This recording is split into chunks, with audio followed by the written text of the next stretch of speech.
तमिलनाडु की राजनीति में इन दिनों पूर्व बीजेपी प्रदेश अध्यक्ष के अन्नामलाई का नाम सबसे ज्यादा चर्चा में है।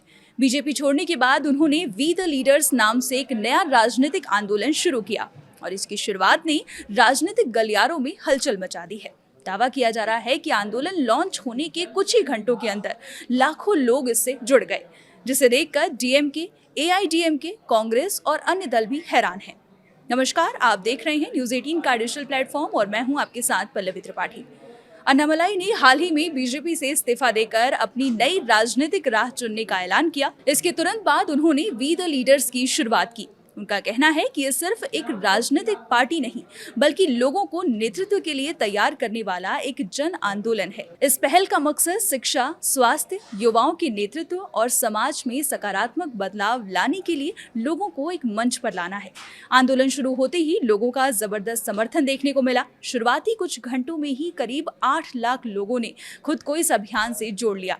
इसके बाद सदस्यता का आंकड़ा लगातार बढ़ता गया और 24 घंटे के अंदर ये संख्या 13 लाख से भी अधिक पहुंच गई। अन्नामलाई ने सोशल मीडिया पर लोगों का धन्यवाद करते हुए कहा कि उन्हें समर्थन से खुशी के साथ साथ बड़ी जिम्मेदारी का एहसास भी हो रहा है। उनका कहना है कि लोग बदलाव चाहते हैं और यही कारण है कि इतने कम समय में इतने बड़े पैमाने पर समर्थन मिला है। अपने आंदोलन की घोषणा के दौरान अन्नामलाई ने तमिलनाडु की राजनीति में परिवारवाद और व्यक्ति पूजा पर भी निशाना साधा। उन्होंने कहा कि राज्य की राजनीति को नए विचारों और नए नेतृत्व की जरूरत है।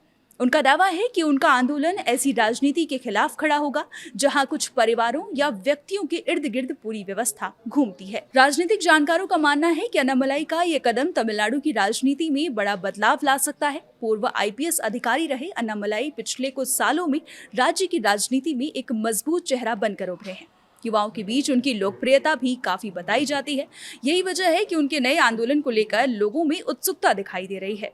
ऑपोजिशन अन्नामलाई के इस कदम पर नजर बनाए हुए है। कई पॉलिटिकल एक्सपर्ट्स का मानना है कि अगर ये आंदोलन इसी तरह लोगों को जोड़ता रहा तो आने वाले समय में ये एक राजनीतिक पार्टी का रूप ले सकता है और तमिलनाडु की राजनीति में नई चुनौती पेश कर सकता है। खुद अन्नामलाई भी संकेत दे चुके हैं कि उचित समय आने पर यह आंदोलन एक फुल फ्लेज्ड पार्टी में बदल सकता है। फिलहाल सबसे बड़ी चर्चा इस बात की है कि वी द लीडर्स को मिली शुरुआती सफलता ने तमिलनाडु की राजनीति में नई बहस छेड़ दी है।